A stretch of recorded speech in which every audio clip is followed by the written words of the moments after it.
Saludos y bendiciones, queridos amigos, aquí con un nuevo tema.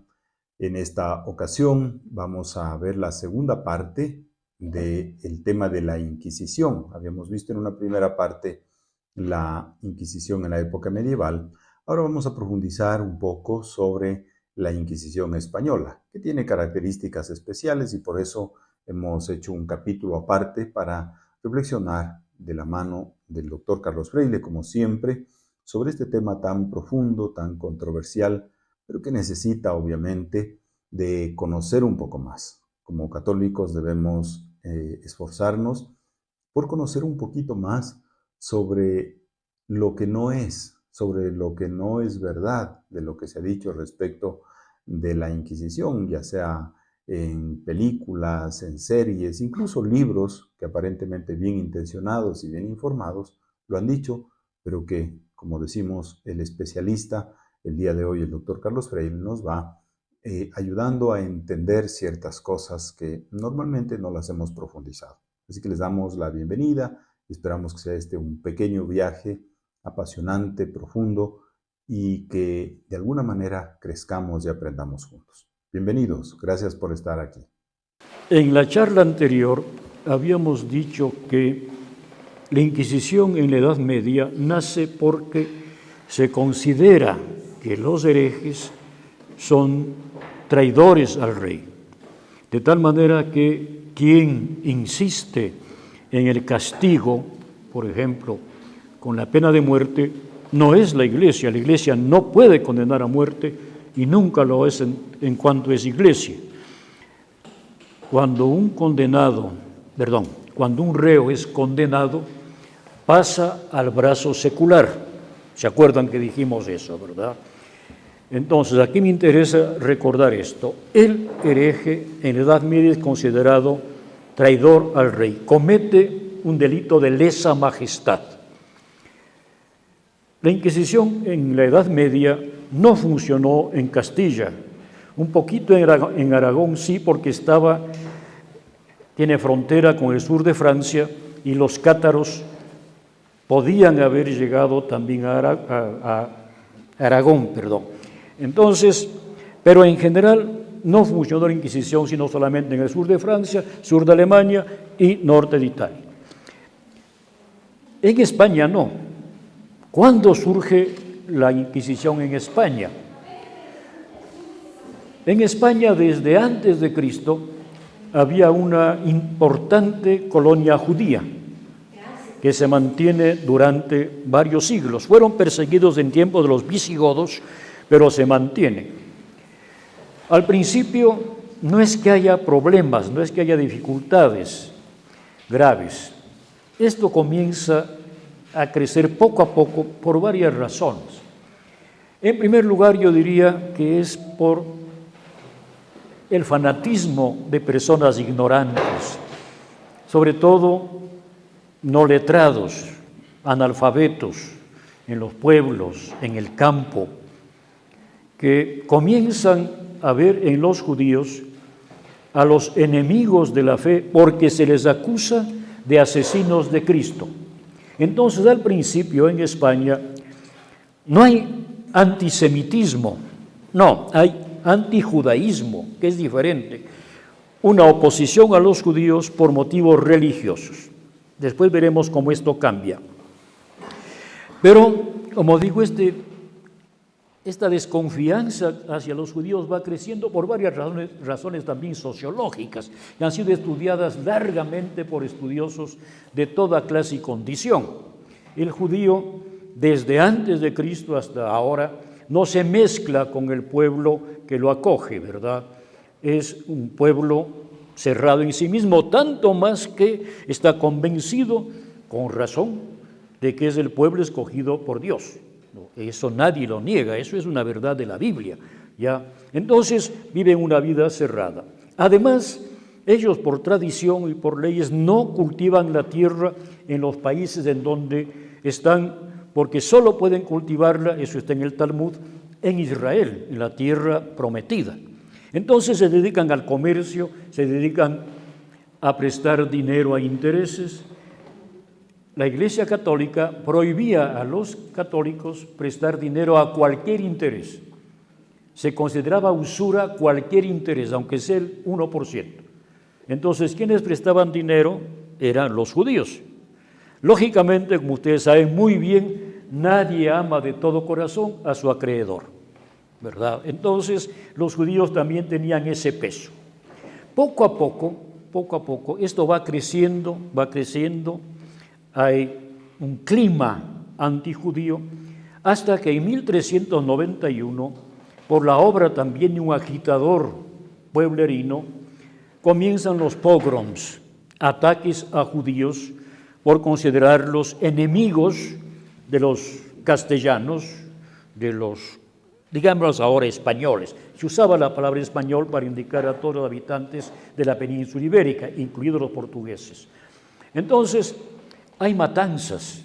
Por ejemplo, en Sevilla, ustedes saben que el barrio La Judería quedaba justo a pocos metros de la catedral, lo que ahora es el popular y turístico barrio de Santa Cruz, ¿verdad? Entonces, van a matar judíos y el arzobispo de Sevilla los refugia en la catedral. Se salvan varios centenares de judíos, la mayoría de los habitantes de ese sector, porque el arzobispo los recibe, la iglesia condena esas matanzas de judíos, pero, como digo, hay fanatismo.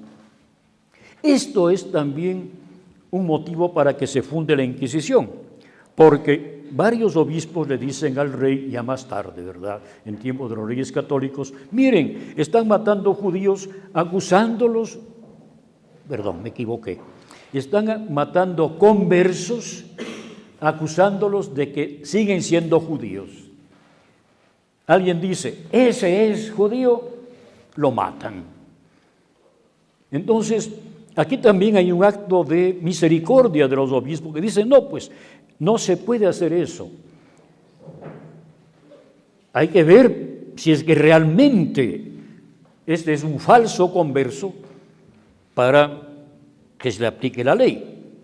Primer punto. Segundo punto, va creciendo en el reino de los dos reyes católicos, Fernando e Isabel, la influencia de los conversos. Hay muchos conversos verdaderos que ocupan altos cargos en las coronas, bueno, ahora una sola, Aragón y Castilla, pero también hay conversos que no tienen altos cargos, pero influyen, y algunos son acusados de ser falsos conversos. Y además hay serias sospechas de que hay falsos conversos, ya voy a decir el nombre técnico, que están apoyando de manera oculta a los moros en su intento de reconquistar España, al Andaluz. No se olviden que ya tenemos nosotros en Oriente, en lo que ahora es Turquía, justamente el famoso Imperio Otomano, que trata siempre de expandirse y apoya muchísimo a los pueblos musulmanes del norte de África, entre otros a los berberiscos, que eran piratas y duraron en su acción de piratas hasta el siglo XIX. Entre paréntesis, serán los Estados Unidos los que acabarán con los piratas berberiscos, cuando fundaron la famosísima infantería de marina. Esa es otra historia, pero piratas apoyados por los otomanos, en fin. Entonces, hay ese peligro también de que los judíos son quinta columnista, no todos los judíos, los falsos conversos, son quinta columnistas contra el reino de España. Por otro lado, hay otras circunstancias. Estamos nosotros ya entrando en el Renacimiento, que es cuando comienza a crecer el poder de los reyes en Europa. Los reyes medievales no tenían todo el poder que la gente cree. Estaban muy limitados por varias razones. No voy a ampliar eso. Ahora, en cambio, va creciendo ese poder y nos encontramos con una circunstancia interesante en España. No se olviden que acabo de mencionar los dos reyes, Fernando e Isabel. Fernando de Aragón, Isabel de Castilla. Cuando los dos se casan, matrimonio de amor, no por interés, de amor, unen las dos coronas, pero las dos coronas se mantienen con sus costumbres, con sus leyes, con sus tradiciones. Entonces en España nosotros tenemos las leyes de Castilla, las famosas 7 partidas, tenemos el fuero de Aragón, el fuero de Navarra, el fuero de Vizcaya, para decir varias leyes de los antiguos reinos que ahora están bajo el gobierno de las dos personas. Eso significa una dispersión, y a los reyes les interesa unir eso, poco a poco. Esto no se logró hasta ahora, ¿no? Pero tiendan a unir. Si junto a esta circunstancia hay esta quinta columnista, que es este movimiento, digamos, de falsos conversos, la unidad de España peligra. Entonces los reyes deciden intervenir. Varios obispos, como digo, también insisten y dicen al rey y a la reina, cada cual en su sector, que es necesario fundar la Inquisición para evitar los abusos de la plebe que está matando judíos a veces siempre sin ninguna justificación. Por eso piden al Papa Sixto IV que cree la Inquisición en España, 1478. Pero aquí hay un cambio fundamental. La Inquisición medieval dependía de los obispos, dependía del Papa. La Inquisición española depende del rey. No es una institución meramente eclesiástica. Los jueces son eclesiásticos porque quien sabe de teología para poder juzgar si alguien es hereje, voy a hablar enseguida de esto en relación con los conversos, tiene que saber teología, pues no puede ser cualquier persona. Entonces, los jueces deben ser eclesiásticos. Pero quien dirige, controla, establece leyes sobre este nuevo tribunal es el rey, o son los reyes, ambos, porque ustedes saben que monta tanto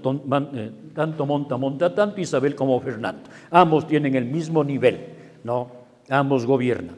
Entonces, son los reyes los que establecen la Inquisición. Por esto se funda, cuando ya el Papa acepta fundar la Inquisición, 1478, en España se funda el Real Consejo de la Inquisición. Así como más tarde, cuando los españoles llegan a América, se funda el Real Consejo de Indias. Y había el Real Consejo de Guerra y Marina y el Real Consejo, etcétera. Es lo que se llama en España los gobiernos sinodales.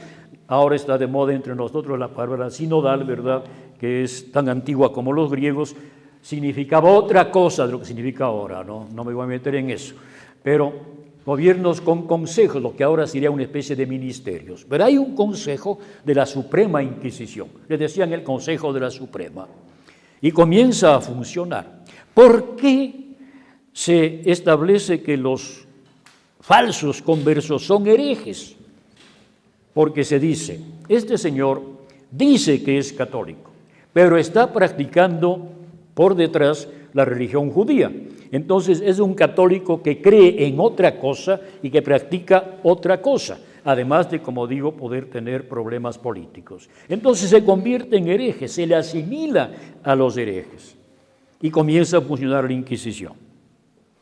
No sé si esto queda claro, ¿verdad? El converso es asimilado a los herejes. También se asimilan los moriscos, aquellos musulmanes falsamente convertidos al catolicismo, que también los había. Ahora, ¿por qué hay falsos conversos? También por esa presión de estos fanáticos católicos, ¿verdad?, que les atacaban a los judíos, etcétera, y algunos les obligaban, o te conviertes o te corto la cabeza. Eso es cierto también, no de parte de la iglesia, no de parte de la jerarquía. Puede haber por ahí algún frailecito ignorante que, perdónenme, nunca falta, que es así medio fanático, sí puede haber, pero en general son las autoridades locales, alcaldes en nuestro nombre actual, ¿no?, los corregidores, etcétera, los que tienen esa presión. Entonces hay judíos que por salvar la vida se convierten falsamente. Otros se convierten falsamente para no tener problemas, pero siguen siendo judíos en el fondo. A esto se le llama judaizantes, es el nombre técnico. También se le llama marranos. La palabra marrano viene del árabe ibérico marram, que significa lo prohibido. Porque ustedes saben que para musulmanes y judíos la carne de puerco está prohibida. Entonces, ¿qué hacían los falsos conversos? Comían carne de puerco para aparentar que eran cristianos. Habían recibido una especie como de permiso, digamos, de sus jefes para hacer esa trampa. De ahí viene que se les dice marranos a los judíos, no en el sentido actual de que marrano es el puerco, sino porque comen carne prohibida. Marrano era la carne prohibida, entonces de ahí viene marrano. Hay por ahí unos libros que se llaman Historia de los marranos, ¿no?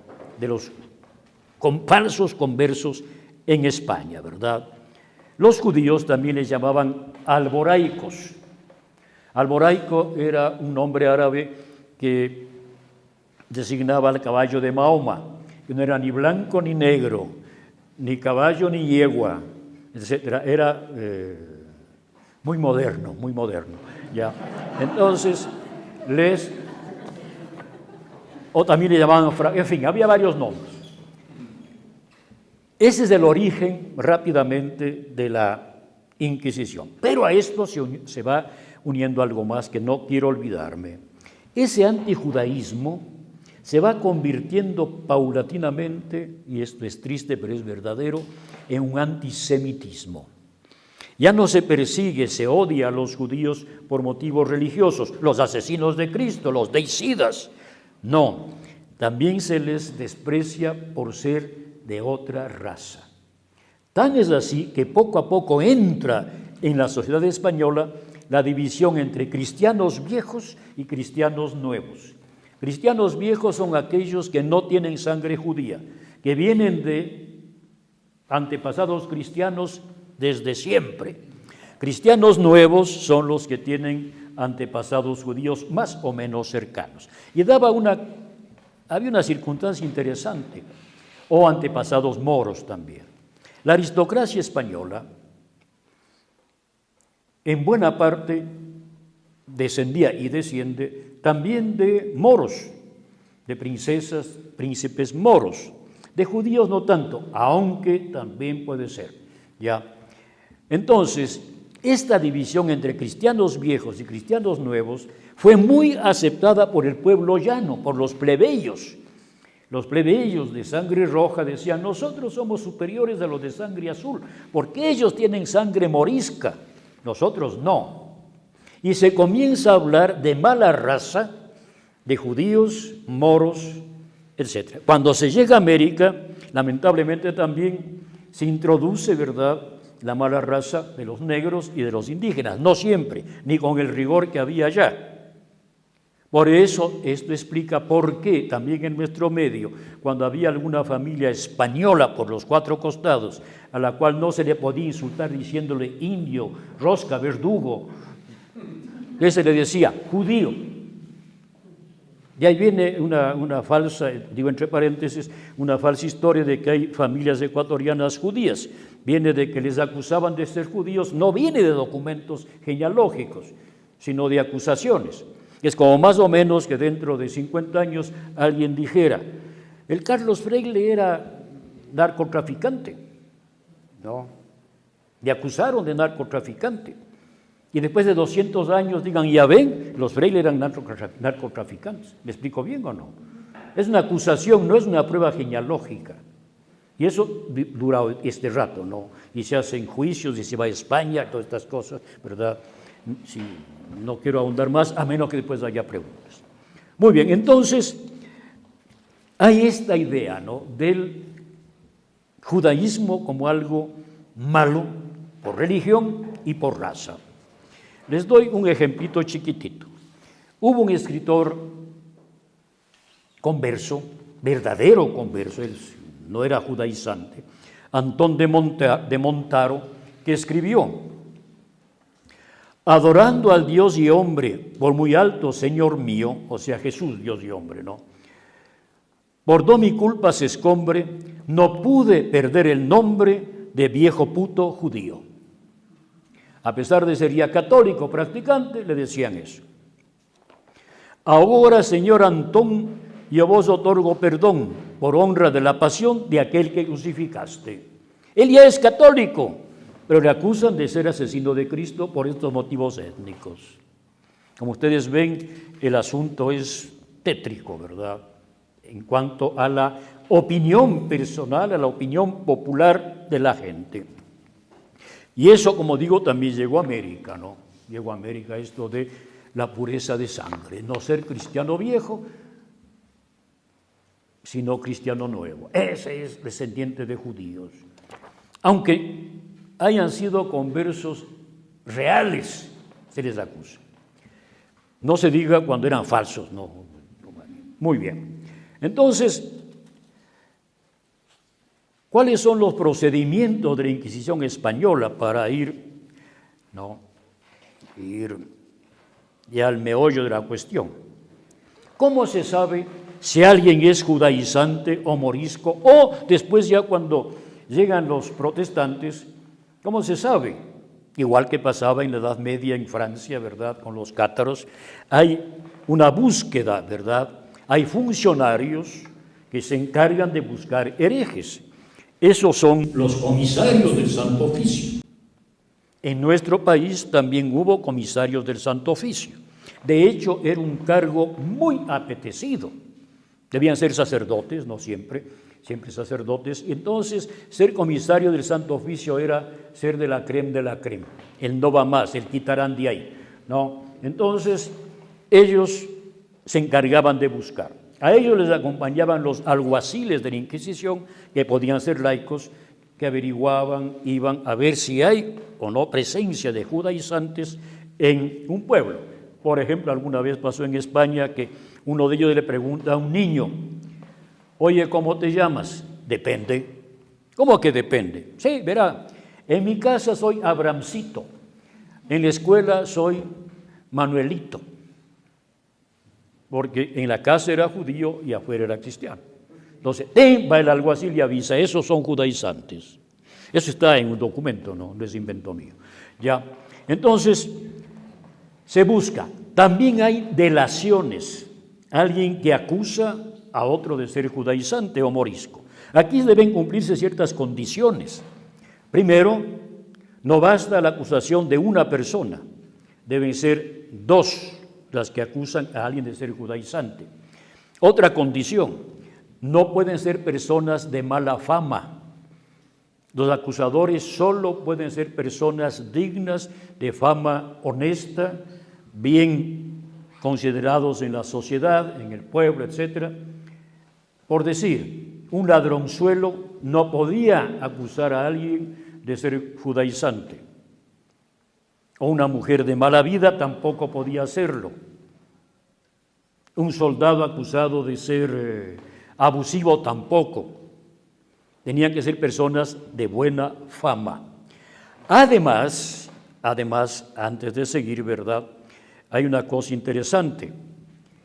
El acusado no conoce los nombres de sus acusadores, pero puede escribir una lista de sus enemigos reales, posibles o probables. ¿Perdón? No, perdón, no oigo. Al igual que en la Inquisición de la Edad Media. Claro, sí, eso sigue igual que en la Edad Media. Igual lo vamos a ver enseguida, sigue igual, porque eso no cambia. La Inquisición como tal permanece siendo igual. Ya, entonces no se puede, no.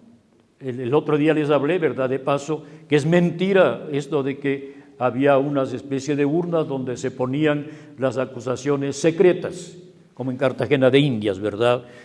Hay en una ventana, eso no es verdad. No se aceptaba ninguna acusación secreta. El testigo debía dar la cara. El acusado no sabía quién era su acusador, pero entre paréntesis, y esto no lo digo yo, lo dice un personaje que no tiene, pero para nada, ni la sombra lejanísima de católico, que es el señor Michel Foucault. Aquí ustedes conocen, historiador, ¿verdad?, defensor, en fin, ya. Enemigo de la Iglesia, dice, sí, en todos los tribunales de esa época el secreto era parte del proceso. Nadie sabía quién lo acusaba, nadie sabía. Eso sí sabían de qué se les acusaba. Pero en los tribunales civiles y penales no se conocía la acusación hasta que llegaba el pobre reo al tribunal y no se conocían los nombres de los acusadores, de los testigos. Eso cambió mucho más tarde. Entonces, nosotros tenemos que tener en cuenta esto, ¿verdad? El testigo, además, juraba guardar secreto total sobre lo que él estaba diciendo. No podía decir a nadie fuera, verán, yo le acusé a fulanito de ser judaizante. Debía quedarse ya, como se dice, callado para siempre. Una vez que ya se presentaba el reo, el acusado, frente a los jueces, había un interrogatorio, eso sí, rigurosísimo, sobre él, su vida, como se dice, de vita et moribus en latín, sobre la vida y las costumbres de ese señor, porque a veces podía ser que tenga costumbres que delatan su, si no pertenencia, por lo menos la sospecha de que es judaizante. En esto a veces se caía también en extremos que a nosotros nos pueden parecer risibles, pero en ese entonces eran trágicos. Por ejemplo, que un señor se lave las manos hasta el codo. Judaizante, porque los judíos tienen abluciones, ¿verdad?, hasta el codo, eso está en el Talmud, etc. Entonces, si le ven lavarse hasta el codo, ese señor puede ser judaizante porque se lava hasta el codo. Ese señor prende una lamparita los sábados por la noche, no, los viernes por la noche. Judaizante, porque para los judíos el sábado comienza cuando se pone el sol el viernes por la noche. Entonces prende una lamparita, judaizante. Como ustedes ven, aquí también hay estas cosas de supersticiones, de malas costumbres populares que los jueces tratan de establecer. Y esto, claro, está después. Ahora, aquí hay que reconocer una cosa, ¿no?, que los jueces buscan salvar al reo. No buscan condenarlo, como se dice. ¿Se acuerdan ustedes que les cité un artículo de León Roldós en El Universo? Sí les cité, ¿no? En el cual decía que llegaban los jueces a juzgar al reo ya con la sentencia firmada.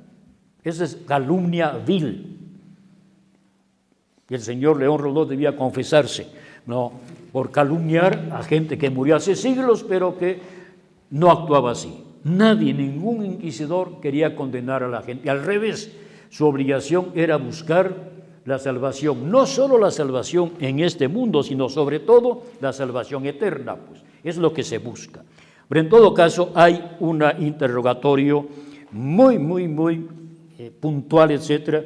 Se les hace rezar oraciones, el Padre Nuestro, la de María, el Credo, etcétera.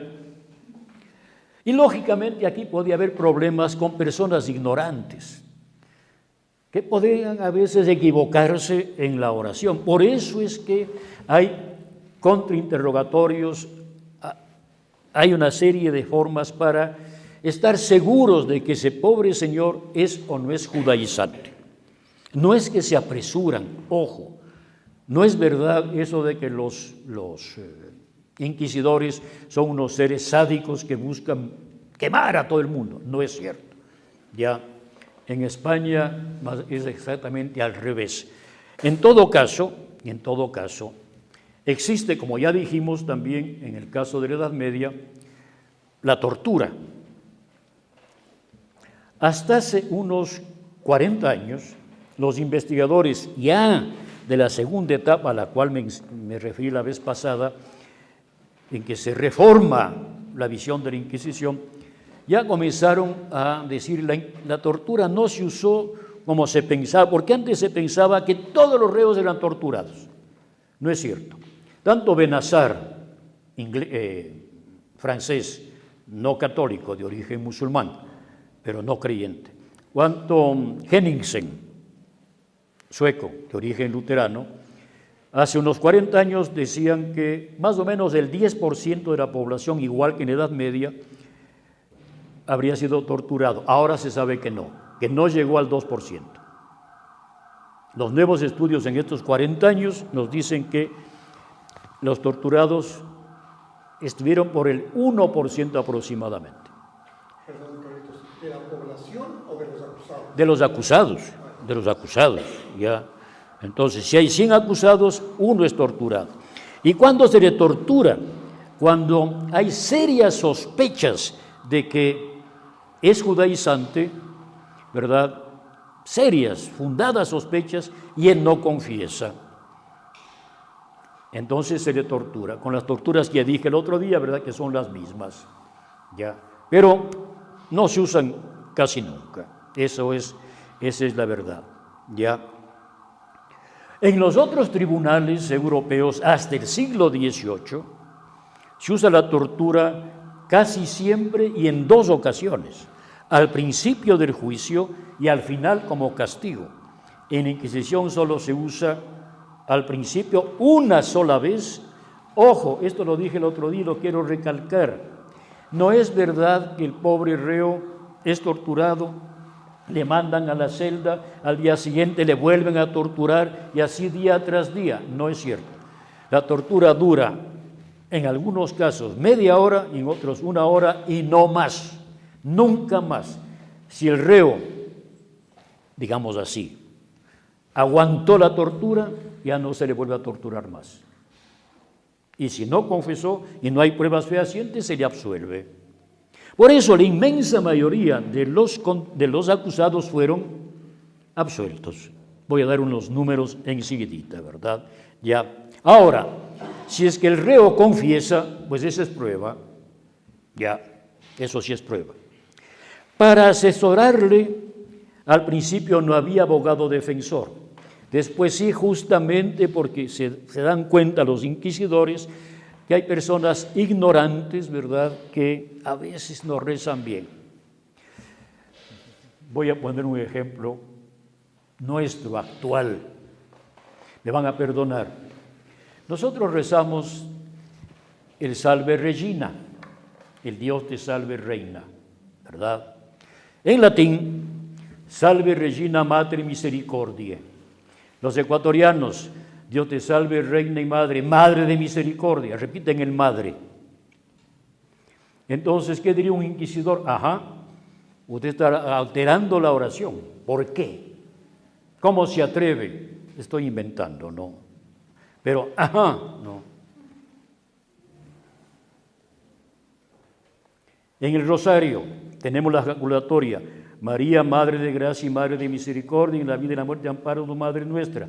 ¿Cómo rezan los ecuatorianos? María es Madre de Gracia y Madre de Misericordia. Meten un es que no existe. Ajá, usted está cambiando la oración. ¿Me explico bien o no? Pero no es por malicia, no es por maldad, sino por... Qué pena, no quiero ofender a nadie, pero es por ignorancia. Y así podríamos dar otros ejemplos, ¿no? En el Padre Nuestro. Al final del Padre Nuestro, y líbranos del mal, no Señor. En el texto griego no dice y líbranos del mal, dice más líbranos del mal, pero líbranos del mal. No hay y, no hay kai en griego, sino alá, pero. Y nosotros cambiamos y rezamos cambiado. En esa época, no digo que este es el caso, pero alguna oración así podía traer sospecha. ¿Por qué reza mal? Porque es un falso cristiano. Podría ser una señal, ¿no? Ya. Entonces, hay también un abogado defensor que el tribunal nombra a menos que el reo escoja a él. Puede escoger abogado. Para mí que le oriente, ¿no? Y le diga, mire, usted está rezando mal por decir el Ave María, ¿no? Ya. Paréntesis, habrán leído ustedes hoy día, que ¿cómo se llama? El dicasterio para la doctrina de la fe acaba de mandar un documento diciendo que no se cambien las palabras de los sacramentos, no, porque si se cambian las palabras de los sacramentos, el sacramento no vale. Y resulta que ha habido sacerdotes que bautizan, yo te bautizo en el nombre de la comunidad. Es más, hay un sacerdote que bautizaba diciendo, yo te bautizo en el nombre de Dios Padre y Madre. Entonces, si eso pasa hoy día, se imaginan ustedes en esa época, ¿no? En el ambiente popular. Yo pienso que en esa época en el clero no pasaban esas cosas. Pero bueno, es otra historia. Ya. Entonces, Viene después ya la condena o absolución. Se demuestra que es judaizante y se le condena. Un ratito. ¿Qué dice la Inquisición? Este señor es judaizante. Ya. Entonces, le entrega al brazo secular. Van a decir, le entrega al poder civil. ¿El poder civil qué hace? Este señor es hereje, por consiguiente es traidor al rey. ¿Cuál es la pena? Ya sabemos. La muerte por la hoguera. Eso es lo que hace el poder civil. Y aquí una pequeña aclaración.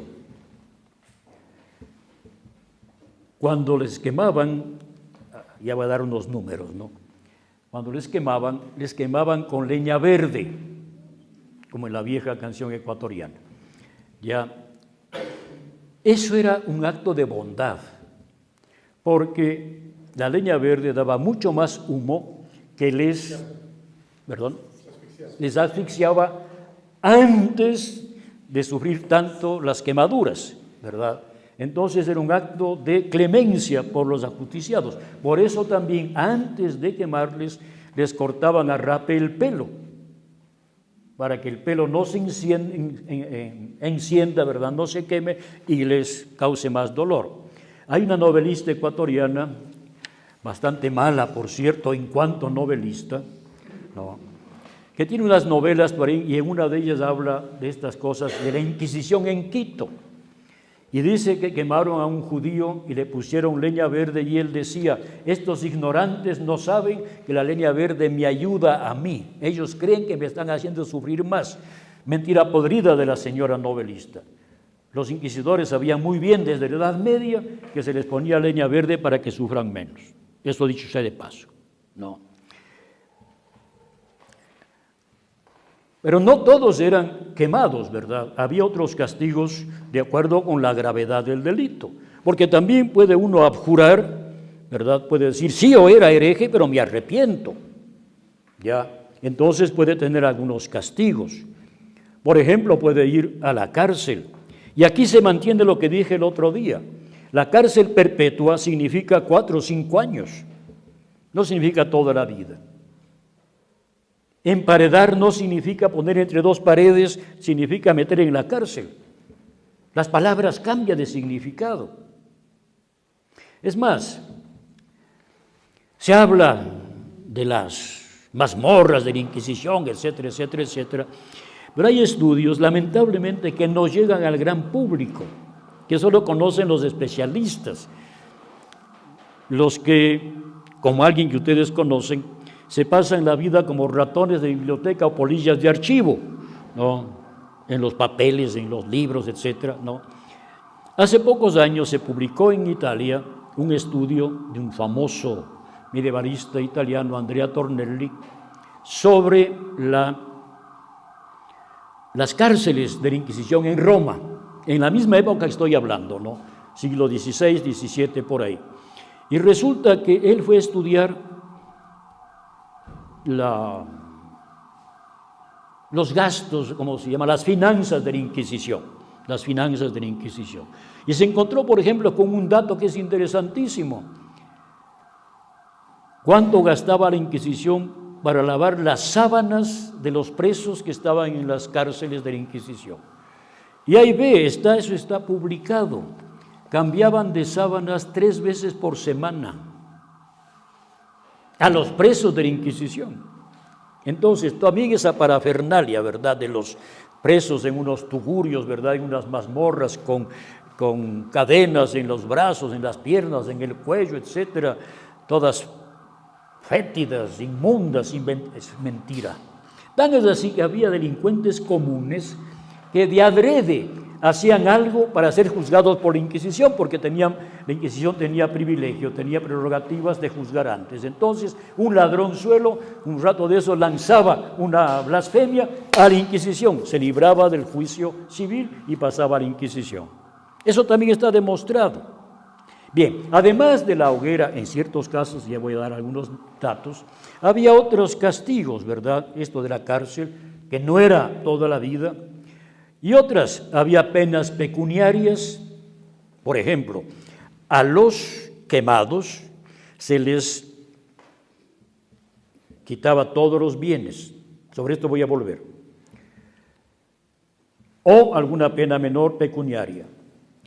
Pero también había otras penas que era la vergüenza pública. Ustedes saben que nosotros aquí en el Ecuador, ya se oye poco ahora, pero antes se decía, por ejemplo, la fulanita le dijo vela verde. No sé si ustedes han oído esta expresión. Le dijo vela verde. Viene de la Inquisición, porque uno de los castigos era hacerle dar la vuelta a la plaza del pueblo con una vela verde, una capucha, ¿verdad?, una especie de poncho, y ahí estaba escrito el delito, ya, con el nombre de él. Entonces todo el mundo le veía al pobre señor dar la vuelta a la plaza con la vela verde, ¿no?, por una blasfemia, algún cargo menor. El problema es que en esto sí la gente no olvidaba. Este es uno de los problemas de la Inquisición a nivel social, la memoria social. A veces con razón, a veces sin razón. Yo les dije algo hace un ratito, sin mencionar el apellido, ¿verdad?, de una familia que fue acusada de ser judía, porque un presunto antepasado 400 años antes había sido judío, lo cual es mentira, ¿no? Pero bueno, ya, pero se acordaban, ustedes son judíos. Cuando los hermanos de Santa Teresa regresaron a España, no todos, algunos, y después volvieron acá, Lorenzo, ellos, ¿verdad?, Jerónimo, allá en España les hicieron problemas porque firmaban don Lorenzo, don Jerónimo, y le dijeron, ustedes no pueden ser don porque tienen ascendencia judía, porque eso es cierto, Santa Teresa descendía de judíos, pero la gente tenía esa memoria. Esto era gravísimo a nivel social, la vergüenza pública, por la vela verde, por el San Benito. San Benito era, como ustedes saben, un gorro, ¿no?, y se le ponía también al ajusticiado para darle estas vueltas o estar sentado en la puerta de la iglesia con un letrero, ¿no? Yo hice tal cosa y todo lo demás. Y eso después se colgaba en las iglesias para perpetua memoria. Por eso, ¿qué hacían los descendientes de los condenados de estas penas menores? Trataban de emigrar, porque lamentablemente, eso sí, la memoria social en esto era cruel, ¿no?, y no olvidaban. Ustedes pueden trasladar eso a otras circunstancias también en nuestro medio, ¿verdad? Ahora ya no tanto, pero antes mucho más, esa memoria de elefante, ¿verdad?, para acordarse de algún pequeño problema de algún antepasado. Podríamos citar ejemplos. Vergüenza pública, también había destierros, en fin. Ahora, los acusados también podían apelar, ojo, el condenado sí podía, como en cualquier juicio, decir un ratito, me tienen ustedes que, y llamaba un abogado para apelar. Normalmente las apelaciones eran por procedimientos, porque lógicamente, ¿cuál era la justificación? Si este señor es acusado de hereje y se prueba que es hereje, no hay que darle vueltas, ¿no? Pero en cambio podían decir un ratito, el procedimiento para demostrar que soy hereje fue falso, tuvo fallas jurídicas, entonces que se haga de nuevo. Eso sí se podía hacer. Hay una leyenda por ahí que dice que la Inquisición se beneficiaba de los fondos que habían sido decomisados, ¿verdad? Eso es mentira. Todos los fondos, todos los bienes de un condenado a muerte pasaban al rey. No pasaba ni un maravedí a la Inquisición. Hay también una novela ecuatoriana de un buen novelista, él sí, un señor Arcos, que hace una novela sobre unos antepasados suyos, Arcos, que dice que eran judíos, porque dice que Arcos es apellido judío, mentira podrida, no hay apellidos judíos, dicho de paso, ¿ya? Pero en todo caso, en esa novela se dice, no, si no quemamos, dicen los inquisidores, si no quemamos, no comemos. Esto se decía, sí, también en España, pero es mentira. La Inquisición no vivía de los fondos decomisados. El rey, ¿qué es lo que hizo para pagar los sueldos porque los inquisidores también tienen que comer, pues no, también le gusta el locro? Entonces, ¿qué es lo que tenían que hacer? El rey suprimía un par de canonjías en la diócesis por aquí, suprimía unas cuantas capellanías por allá, un par de membresías en una colegiata por allá. Entonces iba sumando bienes eclesiásticos para de ahí sacar los fondos para pagar los sueldos. No de las decomisaciones, no, eso es mentira. Todo iba a la corona, todo. Entonces, si ustedes leen esto de que si no quemamos, no comemos, es mentira. Mentira podrida, o sea, nada que ver. Bien. Tengo aquí unos datos. Varios autores no católicos, cité a uno, Gustav Henningsen, más otro, un señor Contreras español, hicieron investigaciones basándose ya en los archivos que quedaban en España en los diferentes lugares, porque un señor que fue inquisidor general por 1820 más o menos, quemó el archivo central para después escribir una historia mentirosa de la Inquisición, el señor Llorente. Bueno, estos señores hicieron un estudio que se publicó con el título de La elocuencia de los números. Datos. En 150 años, que fueron cubiertos por la investigación de Henningsen y Contreras, de 1550 a 1700, faltan los primeros años de la Inquisición, eso es cierto. Pero en esos 150 años fueron quemados, dice en el primer informe, 1483, de los cuales 707 en efigie. De esto también hablé el otro día. No siempre se quema a la víctima de verdad, en carne y hueso, se le quema en efigie, el muñeco. Como ustedes ven, es más o menos la mitad los que se queman en efigie. Años más tarde, da otros datos porque ha completado la investigación, ¿verdad? De 1540, ampliado 10 años a 1700, dice que contabilizaron 44.674 juicios, 44.000 y pico. De ellos, 4.397 a judaizantes, 10.817 a moriscos. De ellos fueron condenados a muerte 1.604, y de ellas 826 en persona y 778 en efigie. Entonces significa que de todos los acusados, el 1.8 fue quemada de verdad y el 1.7 fue quemado en efigie. Si nosotros sabemos que en los tribunales civiles y penales las condenas a muerte en toda Europa pasaban de largo el 10% cada año, ven ustedes la diferencia. Y sin embargo, en los otros países nadie habla de esto. Y nadie habla de lo que pasaba en los países protestantes.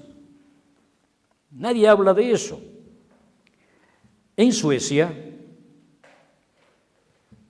que se considera el país, uno de los países de la tolerancia, el del respeto ajeno, Gustavo Adolfo, rey luterano, mandó matar a 14.000 campesinos que no querían hacerse luteranos, porque querían seguir siendo católicos. En las guerras de religión en Alemania fueron asesinados 130.000, quédense bien sentados, 130.000 campesinos que se oponían a la reforma.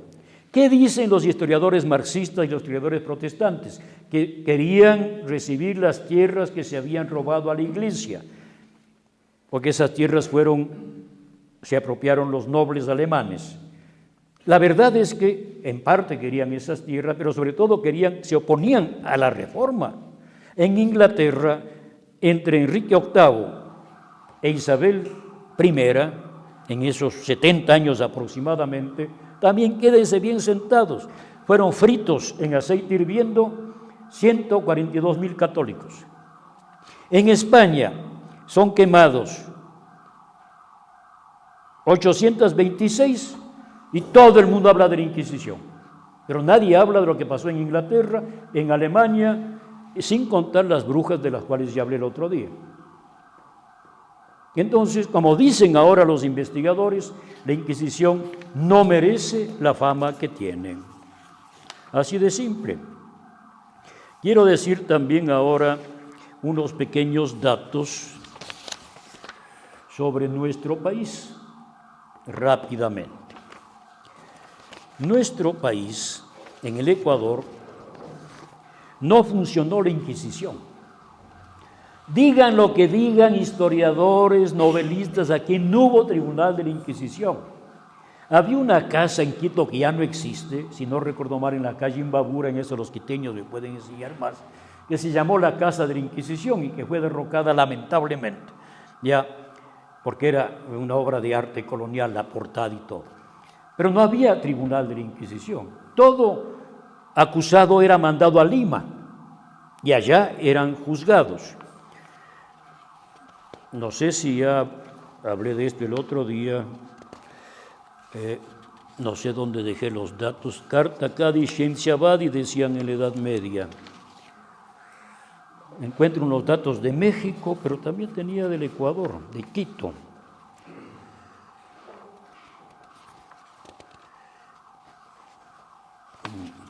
Téngame paciencia, por favor. Ya, aquí tengo.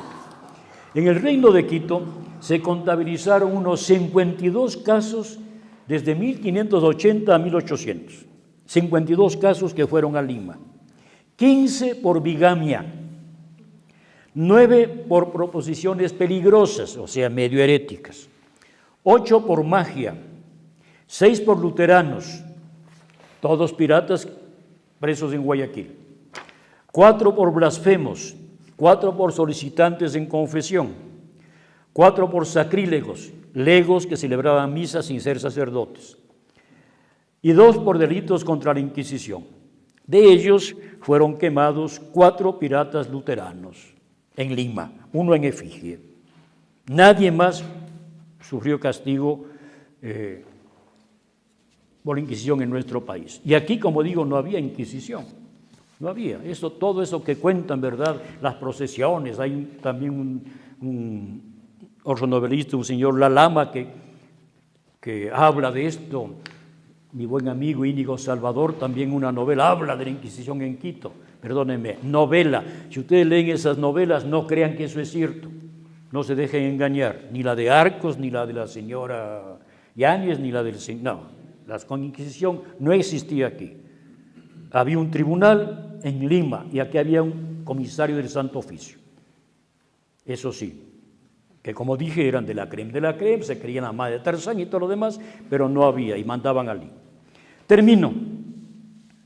En México, por ejemplo, en los primeros 30 años de la Inquisición hubo 902 casos, 744 por delitos menores, palabras malsonantes, desacatos, hechicerías, opiniones temerarias, bigamias. 68 por herejía formal, casi todos extranjeros. 50 por creencias judaicas y divulgaciones. 40 por solicitantes. De ellos fueron condenados a muerte 13. Entonces, de 900 casos, 13 condenados a muerte en 30 años, en México. Y esos condenados también son extranjeros que entran siendo protestantes o luteranos o lo que sea. Los demás condenados a penas menores, Vela Verde, Mordaza, San Benito, etcétera, etcétera, etcétera, ¿verdad?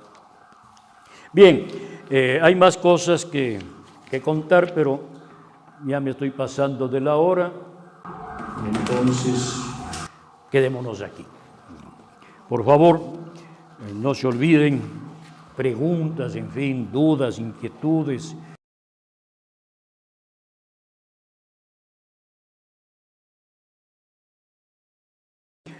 La explicación es muy sencilla. Los enemigos de la Iglesia y de España van heredándose los unos a los otros. Los primeros en lanzar estas acusaciones son los holandeses, porque los holandeses pelean contra Felipe II para independizarse de Felipe II, que era rey católico. Y esto demuestra también que tenían razón los reyes para decir que los herejes son traidores al rey, que en varios países son los protestantes los que pelean contra su rey natural, que era el rey católico. Entonces, primero los holandeses. Luego, cuando Inglaterra se convierte en la gran enemiga de España, propaga eso. Eso lo heredan los Estados Unidos. En el siglo XIX, vinculado este odio de los anglosajones contra los latinos, contra España y contra la Iglesia Católica, no se olvide de lo que les dije alguna vez, creo, en Estados Unidos se quemaron conventos católicos en el siglo XIX, se apedrearon monjas en el siglo XIX, en Estados Unidos. Ojo, no en la Corea del Norte de hoy día, dicho sea de paso. Entonces, primeros enemigos, los enemigos políticos de España y los protestantes para justificar su acción. Nosotros somos los buenos, los católicos son los malos. Además de ignorantes, son crueles, son sanguinarios y ocultan todo esto que estoy diciendo. Ventajosamente hay fuentes de la época, no de ahora, de la época. Hollinson, que es un historiador, un testigo presencial de tiempos de Enrique VIII y de Isabel I, nos cuenta esto, ¿verdad? En las encrucijadas de los caminos ponían una especie de olla grande, una marmita con aceite, y ahí freían a los católicos, como si fueran pristiños. Es macabro, pero es cierto. ¿Ya? Después vienen los masones, que toman la posta y también tratan, y siempre, no, siempre. Después vienen los marxistas, los liberales jacobinos. Entonces siempre hay alguien que toma la posta para seguir lanzando las calumnias contra la iglesia, ¿verdad? Siempre hay. Y esto, no va a terminar, no va a terminar. Esto lo digo ya no desde el punto de vista del historiador, sino desde el punto de vista del católico, porque detrás de esto está el padre de la mentira, que es el diablo.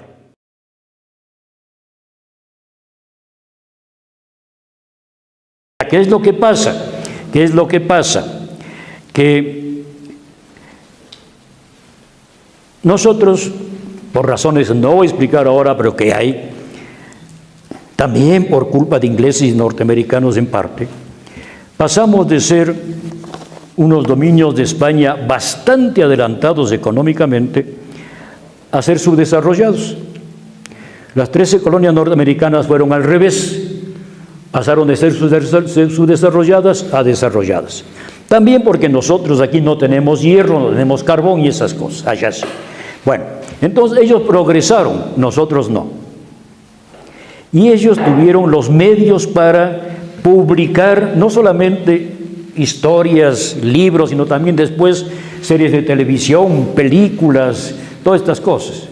Hay una propaganda organizada más allá del aspecto intelectual, de especialistas. León XIII, cuando abrió el archivo Vaticano, dijo eso: se han repetido N veces calumnias, N veces refutadas, y se siguen repitiendo. Eso lo dijo hace más de 100 años, 1881, y se siguen repitiendo y la gente sigue creyendo. Si vimos en la película, ¿no? Ya está el Código Da Vinci. ¿Ya?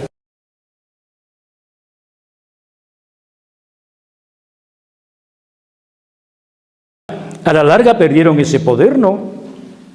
A la larga perdieron.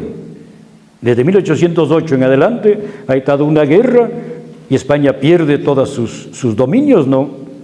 Eso es verdad. Y dentro de España hay toda una corriente muy fuerte que participa de estas leyendas anti-españolas y anticatólicas. Este rato también, ¿no? Este rato el ministro de Cultura, cuyo apellido se me escapa, mi apellido vasco, dijo lo mismo que dice esto, que España fue un país sanguinario, que hay que olvidarse del pasado. Por eso en España este rato están enseñando la historia desde 1812 en adelante. No enseñan nada de lo anterior con la famosa ley de memoria histórica, que es una ley que falsifica, porque la memoria es selectiva, lo digo entre paréntesis. La historia nos trata de rescatar el pasado, la memoria es selectiva. Nosotros no recordamos todo lo que tuvimos en el pasado, y cuando recordamos también lo arreglamos o lo empeoramos. Entonces, hay una campaña y España perdió, también por otras razones. También por otras razones que tienen que ver con los malos gobiernos, reyes ineptos, para decir, entre Carlos I y Felipe II y Carlos II, pues hay un abismo, y entre Carlos III y Carlos IV hay otro abismo. O sea, también hay unos gobernantes que son, o Fernando VII, Dios mío, una vergüenza, ¿no? También eso.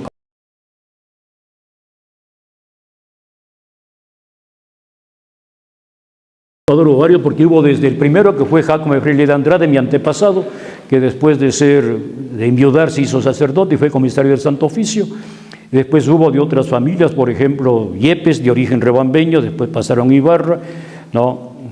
Y así, ¿no? El mismo Juan Pablo Espejo fue candidatizado, pero no llegó, fue un señor. Entonces, no me acuerdo quién sería, porque hubo varios, desde 1580 más o menos hasta 1830 hubo comisarios siempre, nunca dejó de haber. ¿Ya? Si me dijera el nombre podría acordarme, pero este rato la memoria me es infiel, ¿no? ¿Ya?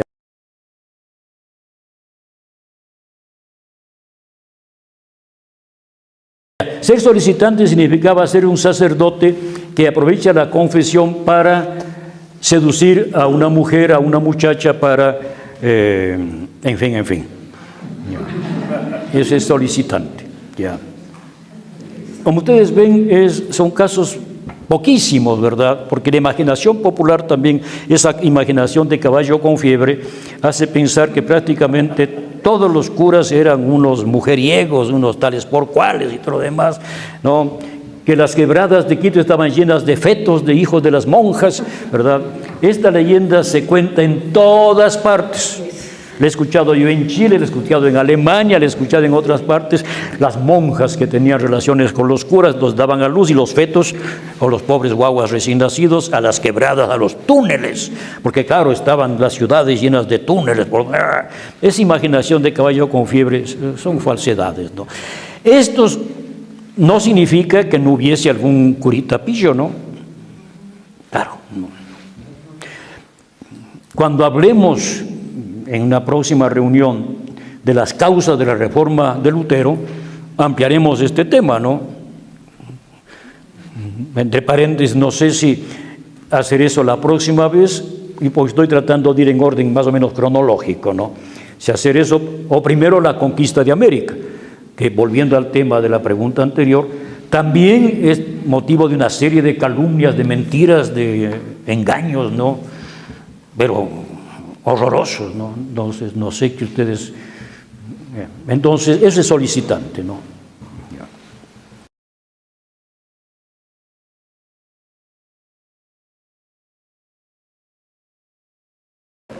En general, los hijos expósitos, los niños, perdón, expósitos, eran criados por parientes.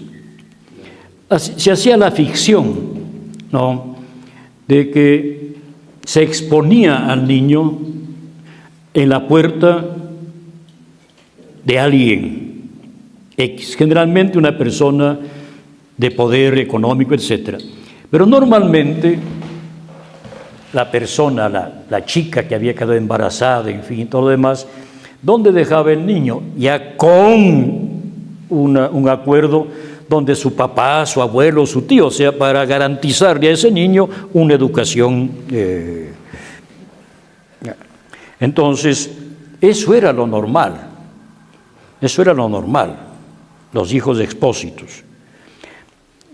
Cuando se daban los casos, que hubo casos, fuera de la Inquisición, pero sí hubo casos de curas con hijos, normalmente los criaba la madre, y el cura se hacía cargo de esa descendencia.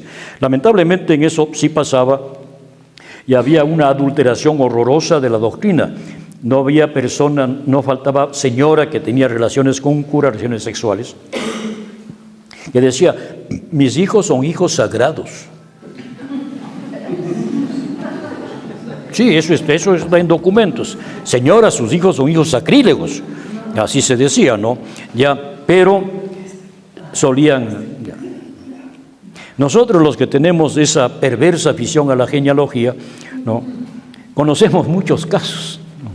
Muchos casos de familias, ¿verdad?, importantes, de pro, etcétera, ¿no?, que tienen ese origen, ¿no?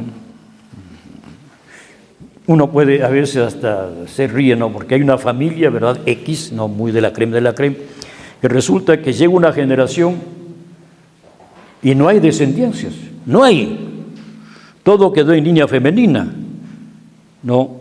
Y de repente por acá aparece que es hijo de uno de los tíos que era sacerdote. Y de ahí vienen todos los demás. Así hay varios casos, ¿no? Ya.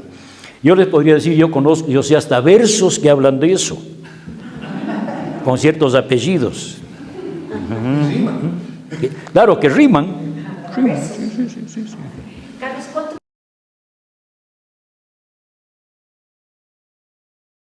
Desde 1478 a 1830 en España. Aquí hasta 1821 cuando Bolívar la suprimió. Y hay un dato interesante hablando de la supresión, no aquí, porque aquí no hubo, en Lima. Cuando en Lima ya llega San Martín y ya hay la independencia, los jacobinos, ¿verdad?, asaltan el Tribunal de la Inquisición, que todavía está en Lima, ahí está el museo, y se encuentra que todos los instrumentos de tortura, todos estaban ya enmohecidos, en desuso, que años que no había habido un juicio. Igual pasó en España, los últimos juicios de la Inquisición fueron años antes, y los últimos fueron sobre todo contra personas que iban contra la autoridad suprema del rey, ya no eran ni siquiera herejes, ¿no? Entonces ya la Inquisición al final no funcionaba, no funcionaba, estaba en desuso, ya.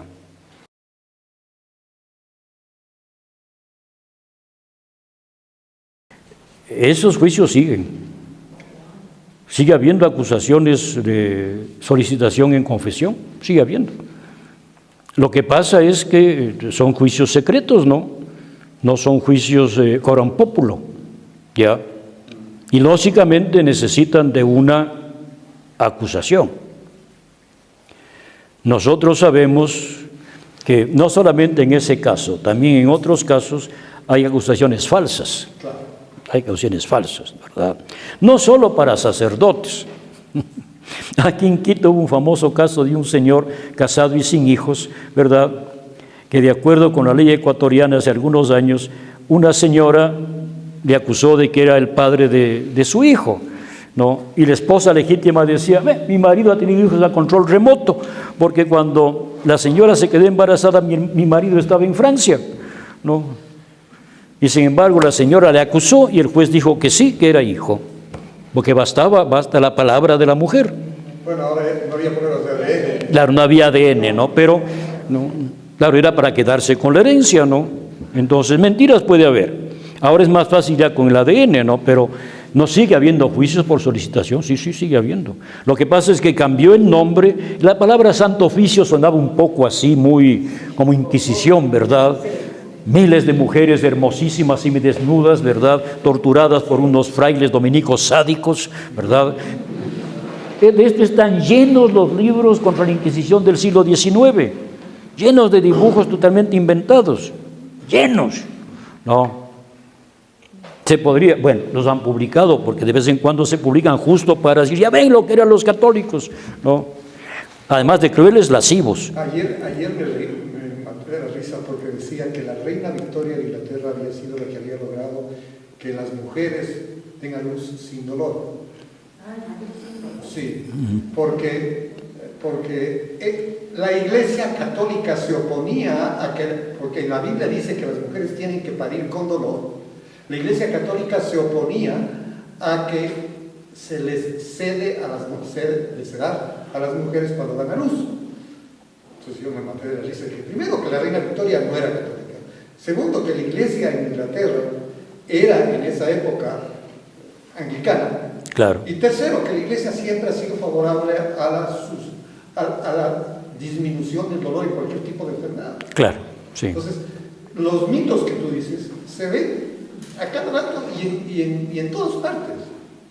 O sea, cuando no hay doctrina, cuando no hay información, pues son capaces de decir cualquier estupidez. Claro, por eso, para ir terminando, me permito yo felicitarles a ustedes por venir aquí a aburrirse, porque de alguna manera vienen ustedes a aprender algo, ¿verdad?, contra ese océano de mentiras que nos... Hay un señor, ya se murió, un señor francés, Revel, que escribió varios libros sobre el marxismo, la cultura occidental, y uno de ellos comienza con esta frase: la mentira es la fuerza más importante que mueve al siglo XX. Así comienza un libro de Revel. La mentira es la fuerza que mueve. Y nosotros nos encontramos con mentiras todos los días, a todas horas.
Bien, amigos, creo que ha sido un espacio de reflexión, creo que ha sido una charla absolutamente importante y enriquecedora. Así es que tanto las preguntas que ha respondido el doctor como la ponencia en sí misma son espacios de crecimiento.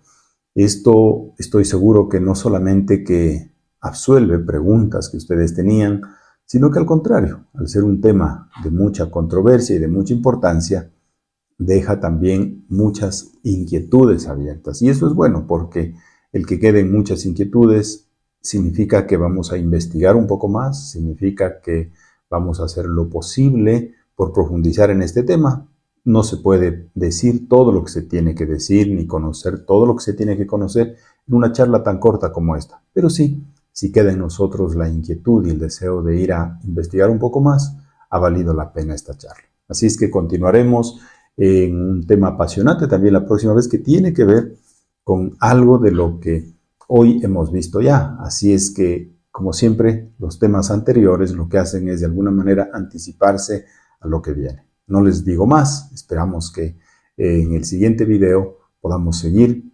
profundizando temas como estos, así de apasionantes, así de enriquecedores. Que Dios los bendiga.